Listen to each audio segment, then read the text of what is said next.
सर्वव्याप्येकचिद्रूपस्वरूपाय पुरात्मने सोपलब्धिप्रसिद्धाय ज्ञानानन्दात्मने।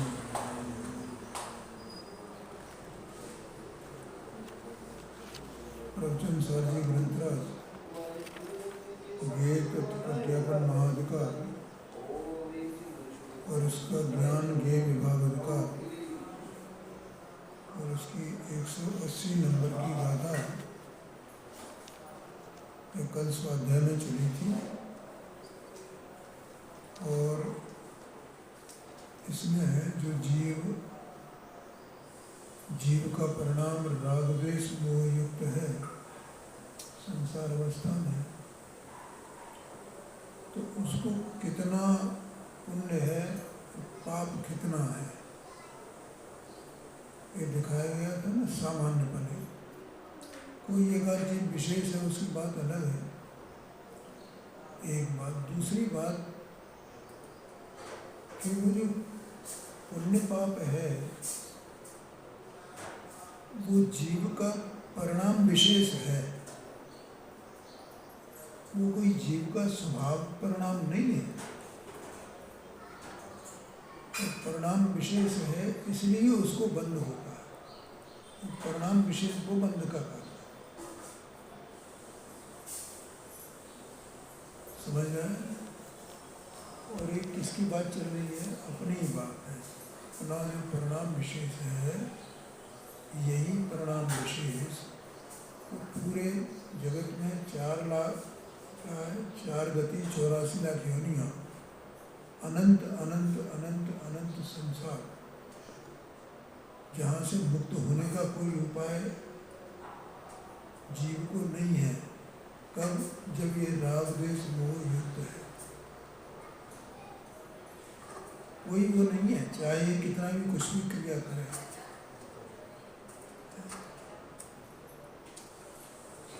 अभी वो परमात्मा प्रकाश जी ने गाथा आई है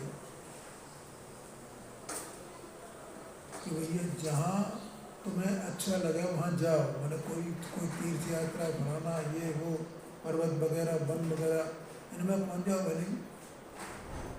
यहाँ तुम्हें ये लगे कि यहाँ हमें एकांत और हमारा धर्म साधना नहीं है, और जो तुम्हें जो भला लगे कि ये क्रिया मुझे करनी है, इस क्रिया से मेरा हित हो जाएगा, वो करो भले। लेकिन जब तक तुम आत्मा को नहीं जानोगे, अपने स्वभाव को नहीं जानोगे, भेद विज्ञान नहीं करोगे स्वतः का, तब तक तुम्हें कुछ हाथ लगने वाला नहीं है। ऐसा कहा। तो इस प्रकार से 180 नंबर की गाथा के बाद अब यहाँ आचार्य देव विशिष्ट परिणाम और अविशिष्ट परिणाम अर्थात सामान्य परिणाम अर्थात स्वभाव रूप परिणाम, इनके स्वरूप को बताते हैं। और ये दोनों कौन कौन से? विशिष्ट परिणाम और सामान्य स्वाभाविक परिणाम, स्वभाव से उत्पन्न होता हुआ परिणाम।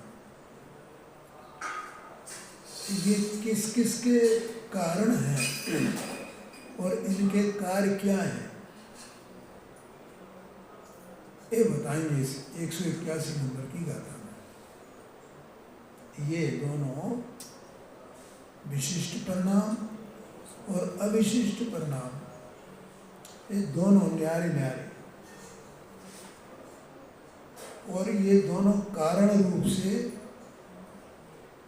किस किस कार्य के कारण हैं, ये क्या कार्य होता है इनके, इनसे ये बात बताएंगे। ठीक है? अब 181 नंबर की गाथा का पाठ करते हैं पहले।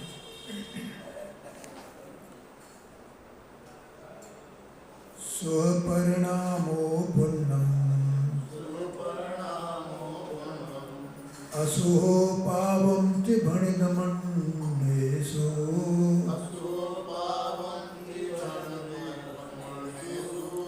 परिणाम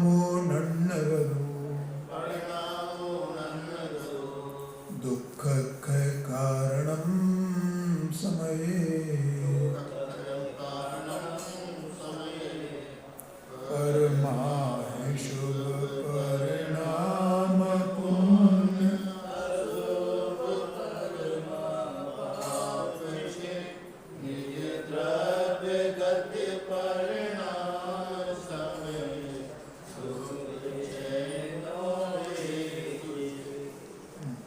अन्वयार्थ। शांति से समझने की बात है भाई। पर के प्रति शुभ परिणाम पुण्य है। अभी इसमें एक गाथा आई थी ना, इसमें यह आया था कि जीव विषयों को प्राप्त करके, तो वे विषय क्या हैं? आत्मा के वे स्व हैं कि पर है? आत्मा के स्व तो ज्ञान दर्शन सुख भी ये है, ठीक है। इसलिए यहाँ कहा पर के प्रति, स्त्री पुत्रादि के प्रति, देह के प्रति एक तो ये है, और दूसरा देव के प्रति, गुरु के प्रति, शास्त्र के प्रति, दुखी जीवों के प्रति। पर के प्रति शुभ परिणाम पुण्य है। पर के प्रति शुभ परिणाम पुण्य है और अशुभ परिणाम पाप है। पर के प्रति अशुभ परिणाम, समझ में आया? देखो, ये देह से भिन्न अंदर में चेतना वस्तु विद्यमान है भाई, और ये निरंतर पर के प्रति शुभ परिणाम अशुभ परिणाम इसी रूप से प्रकटता है ना। तो यहाँ क्या है, जो पर के प्रति शुभ परिणाम है, ये विशिष्ट परिणाम की बात चल रही है। यानी पर के प्रति जो परिणाम है वो विशिष्ट परिणाम है, वो मोह राग द्वेष युक्त है, इसलिए पर के प्रति ये कहा। वैसे तो ये सामान्य कथन है, लेकिन इसके बारे में कथन चल रहा है ना, विशिष्ट परिणाम। विशिष्ट परिणाम क्या? पर के प्रति शुभ परिणाम पुण्य है और पर के प्रति अशुभ परिणाम पाप है, ऐसा कहा है। यहाँ इसमें जो पिछली गाथा आई थी, इसमें शुभ अशुभ परिणाम ऐसा आया था ना। देखो परिणाम, इसमें टीका को एक बार मैं पढ़ के बताता हूँ आपको। प्रथम तो द्रव्यबंध विशिष्ट परिणाम से होता है। परिणाम की विशिष्टता राग द्वेष मोह मय पने के कारण है, वो बात है। तीसरा है, वह विशिष्ट परिणाम शुभ और अशुभ पने के कारण द्वैत का अनुसरण करता है, ठीक है। और आगे भी इसमें शुभ और अशुभ ये आया है, ठीक है। अब यह शुभ और अशुभ को बता दिया। क्या बता दिया? कि शुभ परिणाम पुण्य है और अशुभ परिणाम पाप है। पर के प्रति शुभ परिणाम पुण्य है और अशुभ परिणाम पाप है। आगे कहते हैं, जो देखो उसमें देखो, दूसरे के प्रति प्रवर्तमान नहीं है। वाह, जो परिणाम माने जो परिणाम दूसरे के प्रति प्रवर्तमान नहीं है, न देव के प्रति, न गुरु के प्रति, न शास्त्र के प्रति, न दुखी जीवों के प्रति,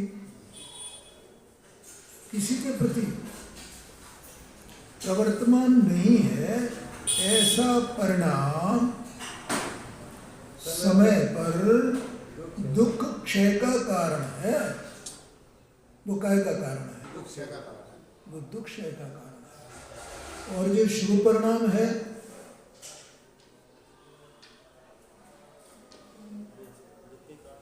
वो शुभ परिणाम है, वो पुण्य का कारण है। अशुभ परिणाम है, वो पाप का कारण है। ये कह दिया ना, ये बताना है, ठीक है। और जो परिणाम पर के प्रति प्रवर्तमान नहीं है, वो दुख के क्षय का कारण, वही परिणाम दुख क्षय का कारण है।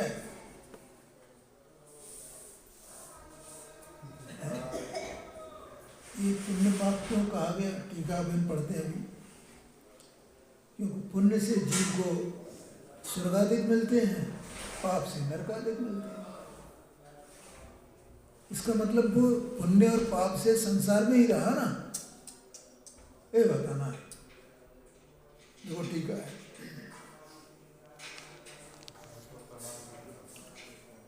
प्रथम तो परिणाम दो प्रकार का है, परद्रव्य प्रवृत्त अर्थात परद्रव्य के प्रति प्रवर्तमान, और स्वद्रव्य प्रवृत्त स्वद्रव्य के प्रति प्रवर्तमान।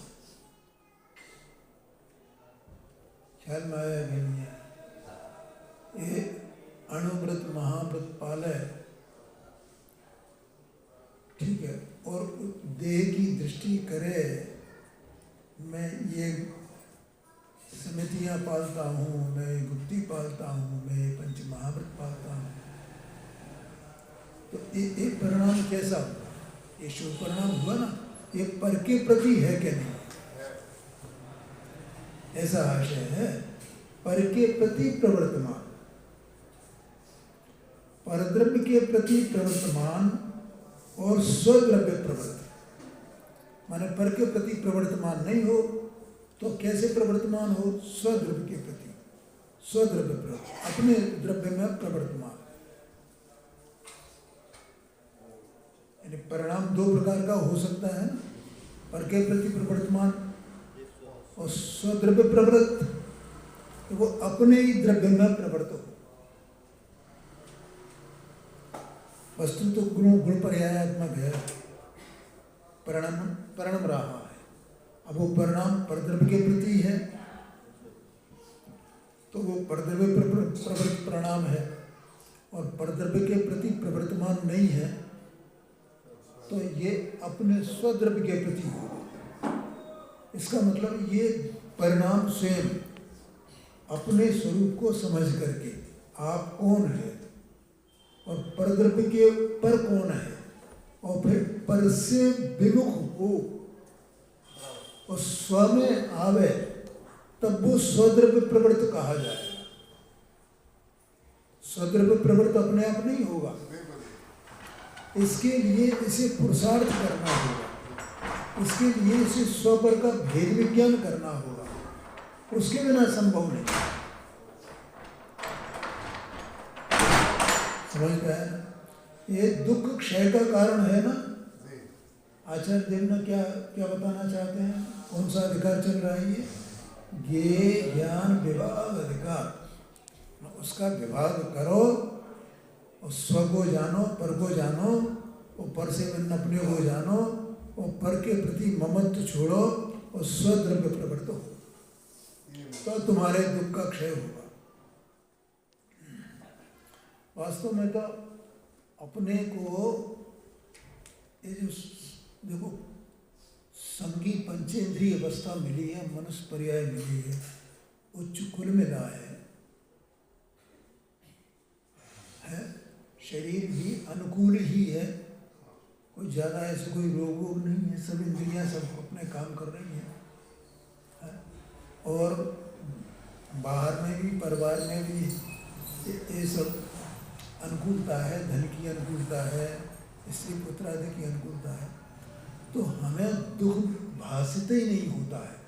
और छोटा मोटा दुख है ना, तो वो पुण्य के उदय में आता है, चला जाता है, थोड़ी देर के लिए दिखाई देता है, और फिर वो समझ जाता है, तो ये समझता है कर्तव्य बुद्धि के कारण से मैंने ये सब सेट कर लिया, मैंने ये सब कर लिया ना, मैंने ये सब कर लिया ना,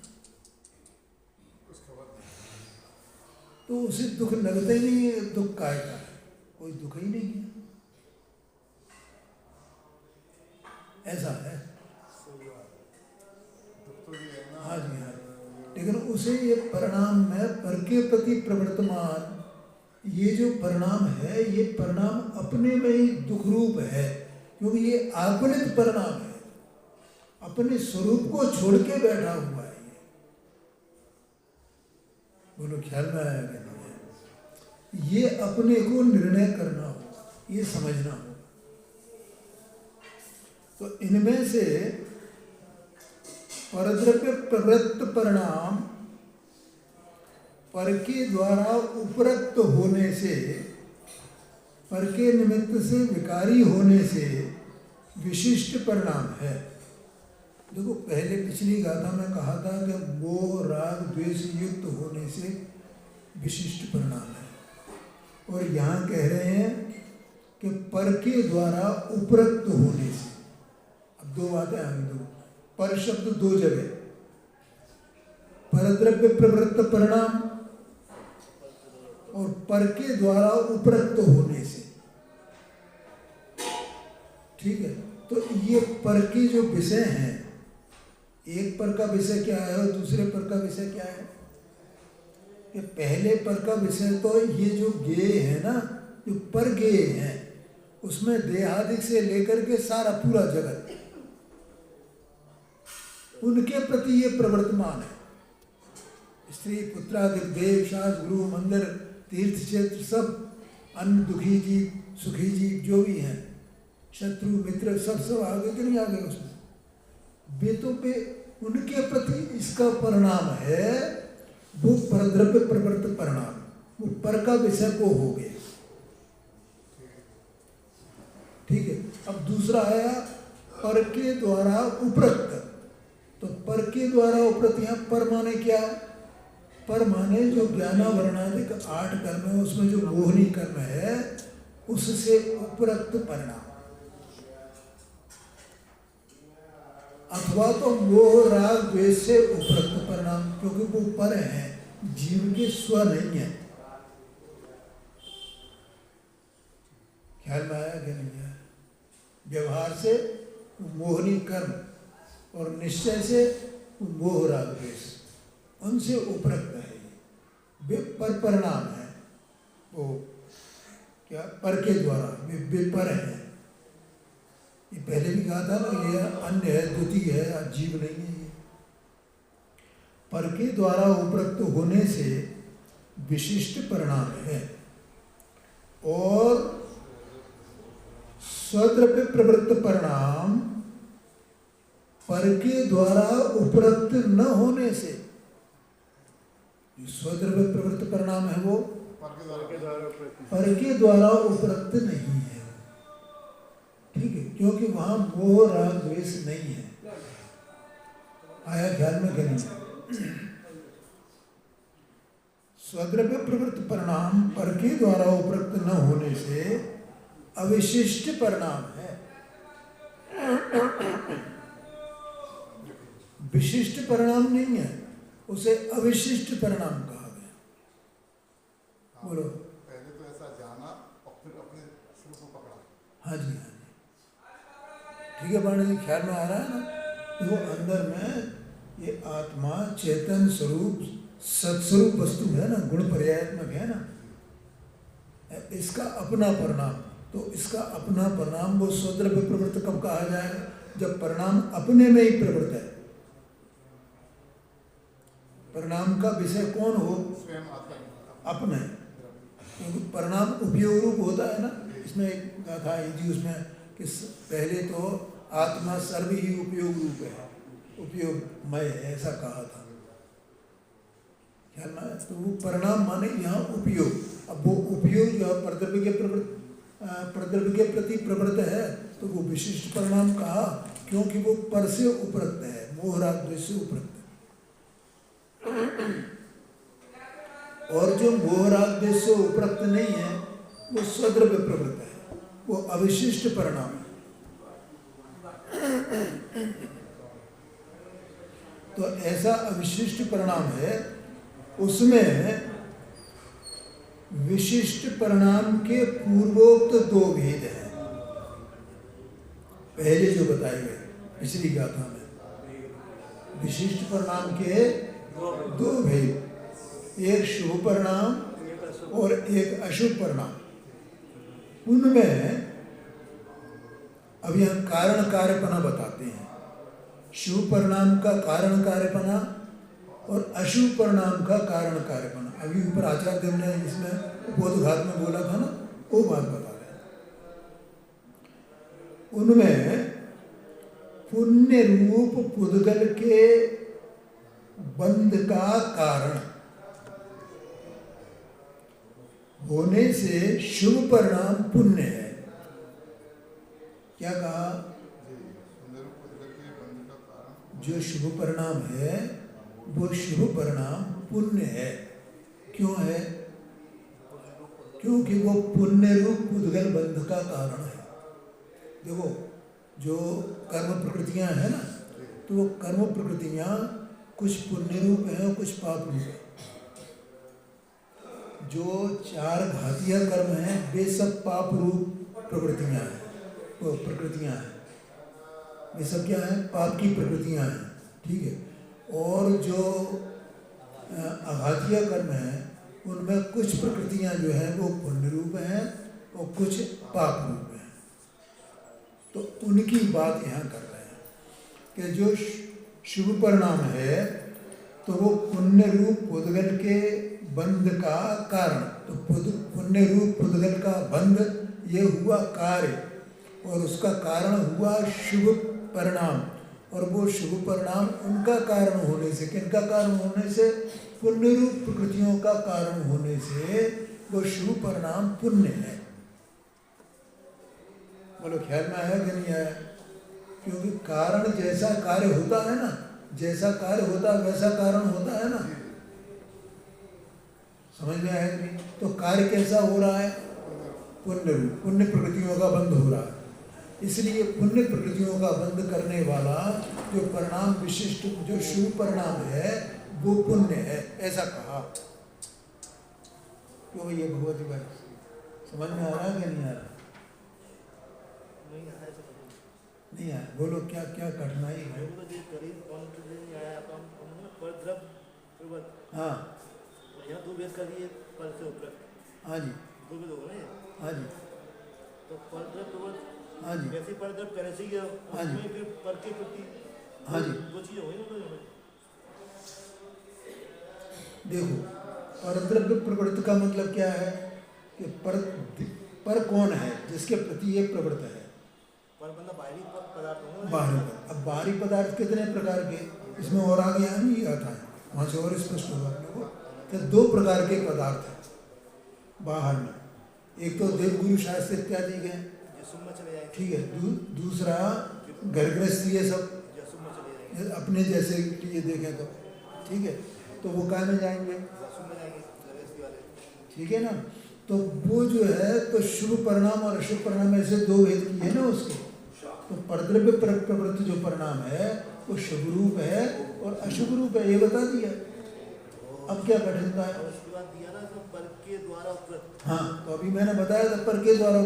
तो ये शुभ परिणाम हो या अशुभ परिणाम हो, ये काय के द्वारा उपरक्त है कि मोह राग द्वेष जो अन्य है, जो जीव का स्वभाव नहीं है, उससे उपरक्त है ना। ये बताया तो था मैंने। अगर आप व्यवहार से कहो तो मोह नहीं करना है, उससे उपरक्त है, ठीक है। और निश्चय से कहो तो ये मोह राग द्वेष से उपरक्त है ना, ऊपर है। वो जीव का स्व नहीं है। मोह राग द्वेष जो विकार है, वो विकार जीव का स्व है कि पर है?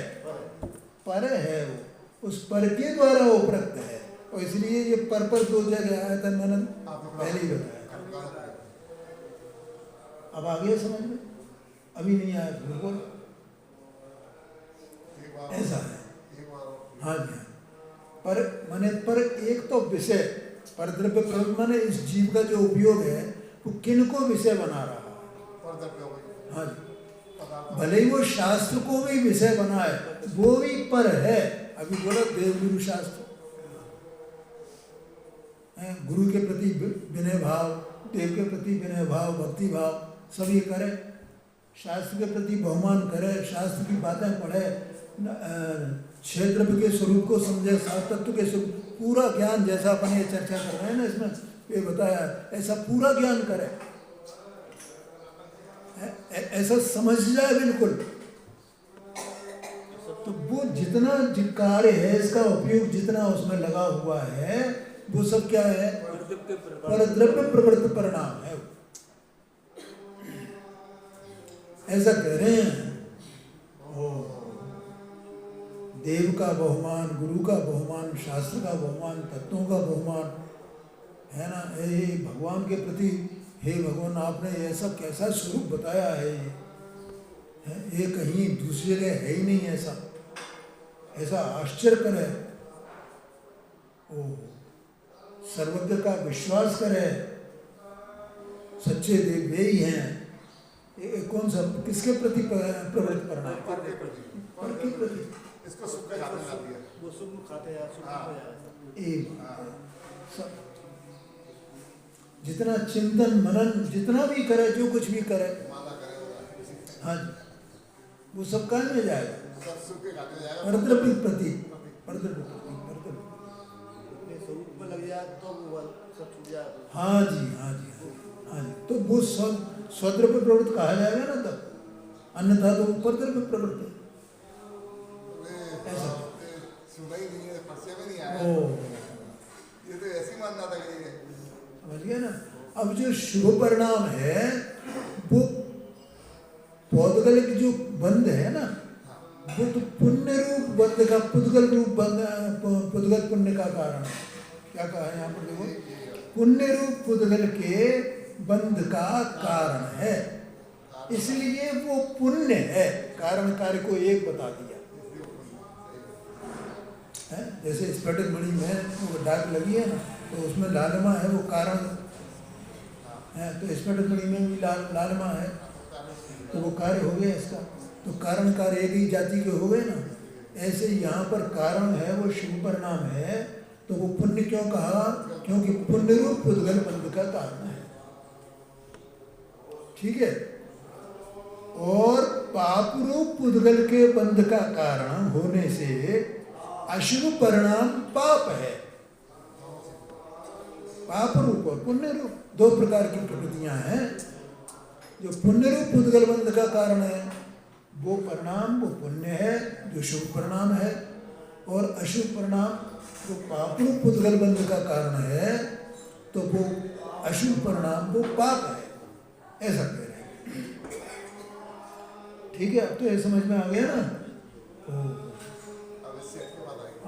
यहाँ के समझना भाई क्या है, ये मैं बार बार कहता हूँ, मुझे बार बार भाव आता है, देह मनवाणी ये तो कचरा है। ये देह की क्रिया से क्या होगा, ये इस पर दृष्टि हटा प्रभु और अपने द्रव्य पे अपने अस्तित्व को जान। तो ये तो जो प्रवृत्ति उससे चला से हासिल तो उसी से धारा प्रवाहित। ये देखो, इसको जाने बिना खबर नहीं है हमें अपने परिणाम की भी खबर नहीं है। ये बातें भी हमें समझ में नहीं आ सकती हैं कि मेरा परिणाम किस, भाई भेद विज्ञान तो तभी होगा ना जीव को, कि मेरा परिणाम कौन सा है, प्रवृत्त कैसे कहा जाएगा। तो इसे अपने में देखना चाहिए ना। वो कुछ शास्त्र में पढ़ने के लिए है क्या कि मैंने ये पढ़ लिया है और मैं देखो इसका व्याख्यान कर सकता हूँ और मैं पंडित हो गया, इसके लिए नहीं है भैया। और जब तक देह से भिन्न अपनी न्यारी सत्ता नहीं देखेगा, ये मेरी सत्ता है, ये मेरी सत्ता है, उसका विश्वास नहीं करेगा, उसका निश्चय नहीं करेगा। पहले निश्चय करे, फिर आगे क्या होता है उसकी बात है। ये निश्चय नहीं करता है। सही बात। विश्वास नहीं है, मैं कौन ये विश्वास। हाँ जी, तो उसकी सत्ता का स्वीकार, सत्ता का ये पर सत्ता है, ये मेरी सत्ता नहीं है, ये बात है। बहुत गंभीर बात है। अब आगे कहते हैं, ठीक है, ये तीसरे नंबर की बात सब क्या करें।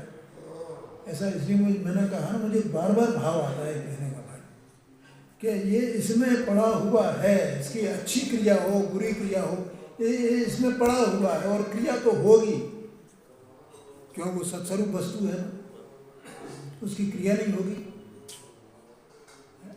जीव है तो जीव का परिणाम होगा। अब अब वो परिणाम चाहे स्वद्रव्य प्रवृत्त हो चाहे परद्रव्य प्रवृत्त हो, वो परिणाम जीव का है। वास्तव में तो परद्रव्य प्रवृत्ति ही चल रहा है, इसको स्व की तो खबर ही नहीं है। तो इतना स्वीकार नहीं करेंगे तो भैया कुछ निर्णय नहीं। इस सारा दारोमदार इस पर है। बहुत गहरी कथा है ये साहब, इसमें तो तो मैंने बताया था ना, जितना जितना अपन आगे बढ़ेंगे उतना और अपने को मजा आएगा इसमें। ये तो बिल्कुल एकांत उसमें बैठा था। हाँ जी, हाँ परद्रव्य प्रवृत्ति बिल्कुल बिल्कुल। क्यों उसे भेद ज्ञान की मतलब बू भी नहीं है, कहीं गंध भी नहीं है। जब तक स्वरूप को नहीं देखेगा तब तक परद्रव्य भी चल जाएगा। सत्ता को स्वीकार नहीं करेगा, वहां से शुरुआत करो। सत्ता मेरी सत्ता न्यारी है, मेरी सत्ता, भले ही मुझे दिखे नहीं अभी, लेकिन है जरूर। विश्वास करो। जब कोई चीज जैसे अपनी गुम हो जाए और कोई बताए मुझे देखो हमने वहां देखी थी, तो अपन ये तो मान लेते हैं ना, देखो भाई ये आदमी सच्चा है और इसने ये बात बताई है तो होगी होगी यहीं पे जरूर, भले ये नहीं दिख रही है। बता रहा है वस्तु अपनी अपनी दिखी हुई वस्तु है वो। हाँ जी, हाँ जी, हाँ जी। नहीं दिखी हो चाहे नहीं दिखी हो, मान लो अपनी वस्तु है तो अपनी वस्तु है। अब किसी सच्चे आदमी ने बताई कि नहीं भैया ये कीमती वस्तु हमने फला जगह देखी थी, तो हम ढूंढेंगे ना उसको। ऐसे सर्वज्ञदेव बता रहे हैं, हमारे कुंद देव बता रहे हैं कि तेरी सत्ता न्यारी है भाई देश से, तो ढूंढना अपनी सत्ता को, खोजना अपनी सत्ता को, पहले विश्वास तो कर इस पर क्या इन्होंने जो बताया है वो वास्तव में ऐसे ही है। ये सत्ता मेरी यहाँ न्यारी है, ये देह मेरी सत्ता नहीं है, देह से मैं भिन्न हूँ। ये बात समझनी है।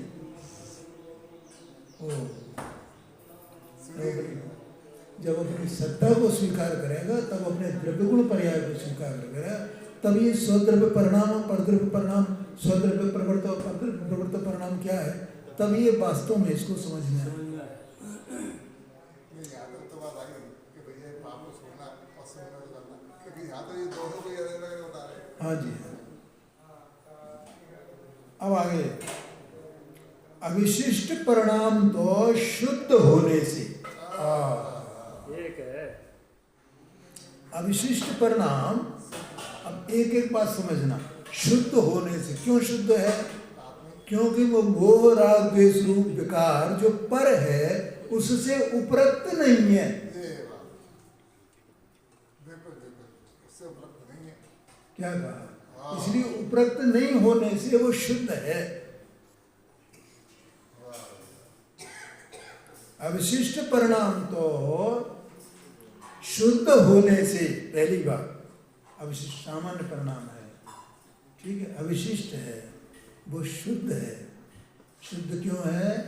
क्योंकि मोह राग द्वेष से, जो मोह राग द्वेष जीव का स्वभाव नहीं है, वे अन्य हैं जीव से, जीव से अन्य हैं वे, उनसे उपरक्त नहीं होने से वो परिणाम पवित्र है, शुद्ध है, स्वच्छ है, निर्मल है।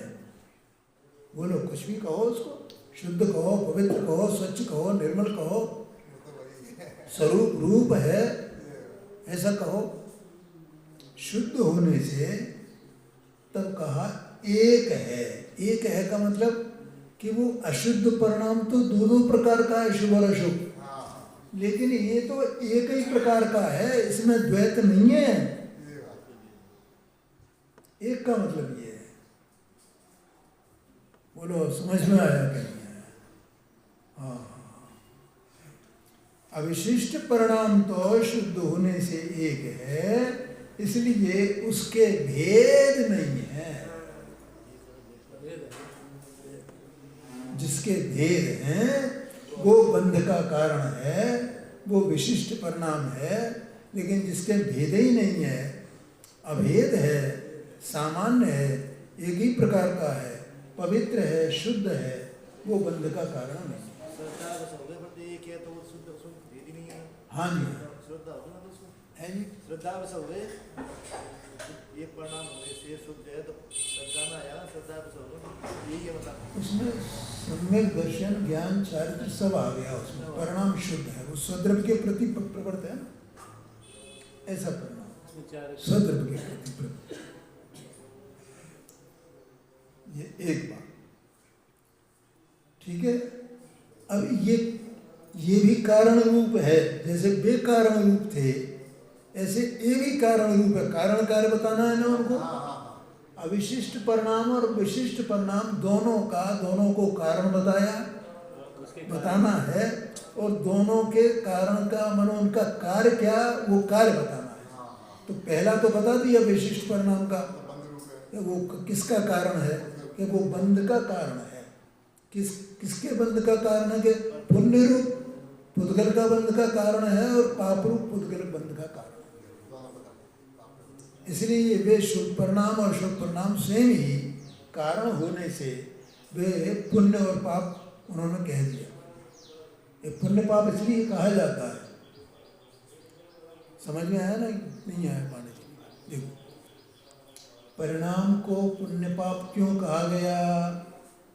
इसलिए कहा गया कि जो शुभ परिणाम जीव का वो पुण्य रूप पुद्गल के बंध का कारण है, उस शुभ परिणाम को पुण्य कहा गया है।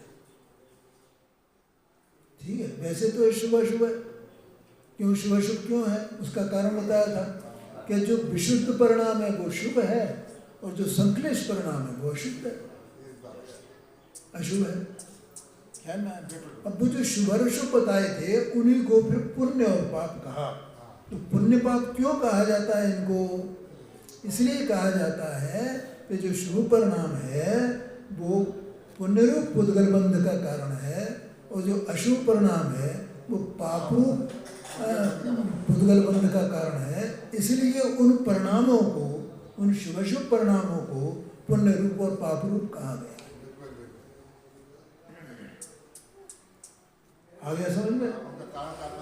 हाँ जी, हाँ जी। इसका मतलब ये हुआ कि वास्तव में निश्चय से जो प्रकृतियां हैं ना, कर्म की प्रकृतियां, वे पुण्य पाप रूप होती हैं।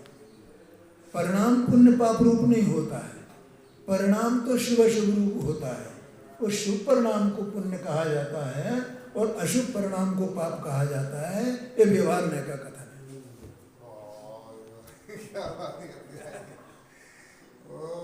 क्या करें भाई, देखो ये तो जनवाणी की बातें हैं। और जो स्वद्रव्य प्रवृत्त परिणाम है वो परिणाम शुद्ध है, निर्मल है, पवित्र है। ठीक है। इसलिए वो किसी भी बंध का कारण नहीं है, वो एक ही प्रकार का है। क्या कहते हैं? वो बंध का कारण नहीं है, पहली बात। अब आगे कहते हैं वह अविशिष्ट परिणाम यथाकाल संसार दुख के हेतुभूत कर्म पुद्गल के क्षय का कारण होने से संसार दुख का हेतुभूत कर्म पुद्गल के क्षय स्वरूप मोक्ष ही है, ऐसा कह रहे हैं।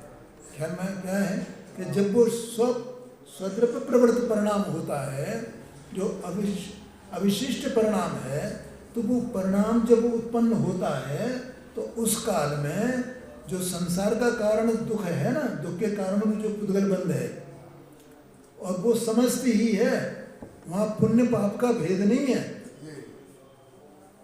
बोलो समझ में आया कि नहीं आया? देखो, भगवान को तीर्थंकर प्रकृति का बंध हुआ, अरहंत परमात्मा। तो तीर्थंकर प्रकृति का उदय उनके चल रहा है कि नहीं चल रहा है? उनका परमोदार शरीर है तो अभी विद्यमान है क्या नहीं है? ठीक है। ये किसका फल है? पुण्य प्रवृत्तियों का। और भगवान कहाँ अवस्थित हैं? उनका परिणाम कैसा है? स्वद्रव्य प्रवृत्त है या परद्रव्य प्रवृत्त है? स्वद्रव्य प्रवृत्त है। ठीक है। तो वो उस पुण्य प्रकृतियों का, जिनके कारण से वो अभी तीर्थंकरत्व की पदवी है उनको, और परमोदारक शरीर है, निरोगता है पूरी, सब है ना, और बाहर में समोषण इत्यादि की विभूति है, ये सब पुण्य के प्रताप से है ना। पुण्य फला अरहंता 45 नंबर की गाथा है।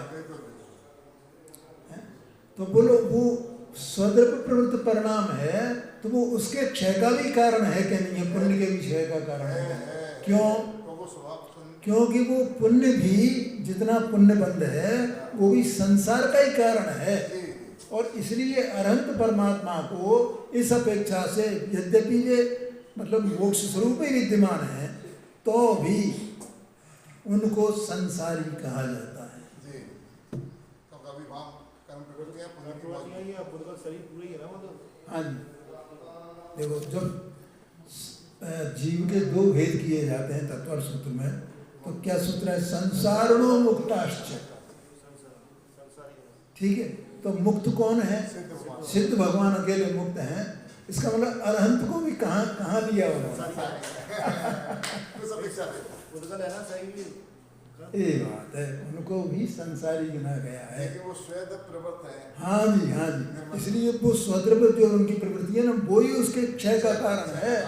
पुण्य का भी क्षय का कारण वही है। इसका मतलब जहाँ तक पुण्य है तहाँ तक संसार है। कहाँ तक बंद है? वो जब तक क्षय नहीं हो जाएगा तब तक जीव को मुक्ति नहीं होगी। बोलो, तो अब ये जीव चाहता है पाप का तो क्षय हो जाए और पुण्य का क्षय नहीं हो जाए, पुण्य में रखूं, पुण्य में रखूं। संसार में भ्रमण करता रहेगा। तो उसकी इच्छा क्या है? ओ, पुण्य की इच्छा माने संसार की इच्छा है। ये खबर ही नहीं है, सुना ही नहीं है, ये बात है। समझ नहीं आया। पुण्य की इच्छा करना माने संसार की इच्छा करना है। अरे प्रभु, एक बार तू भेद ज्ञान तो कर, अपनी सत्ता के स्वरूप को तो पकड़। और ये पुण्य पाप, ये इसलिए वो पुण्य पाप दोनों एक जाति के हैं, तो क्यों दोनों ही संसार के कारण है। ऐसा समझ लीजिए, केवल यहाँ ऊपर ऊपर भेद हो गया, इसमें क्या है? वहाँ तो ज्ञान कराया है, वो पुण्य प्रकृतियाँ और पाप प्रकृतियाँ, दो प्रकार की प्रकृतियाँ भगवान ने अपने केवल ज्ञान में जान करके कही हैं, इसलिए उन्हें वहाँ भेद किया गया है। लेकिन है तो वे सब संसार की कारण ना। क्या कहते हैं देखो यहाँ पर, वह यथा काल संसार दुख के हेतुभूत कर्म पुद्गल। देखो, संसार दुख का हेतुभूत कर्म पुद्गल, तो यहाँ उन्होंने ये नहीं कहा कि ये पुण्य रूप और ये पाप रूप, वो तो एक ही बात है। एक ही जाति में है। कर्म पुद्गल के क्षय का कारण होने से संसार दुख का हेतुभूत कर्म पुद्गल का क्षय स्वरूप मोक्ष ही है। वो अविशिष्ट परिणाम है, वो स्वयं मोक्ष ही है, ऐसा कहते हैं। ख्याल में अपना समय भी हो गया है, तो आगे चर्चा बहुत ही गहरी है ना।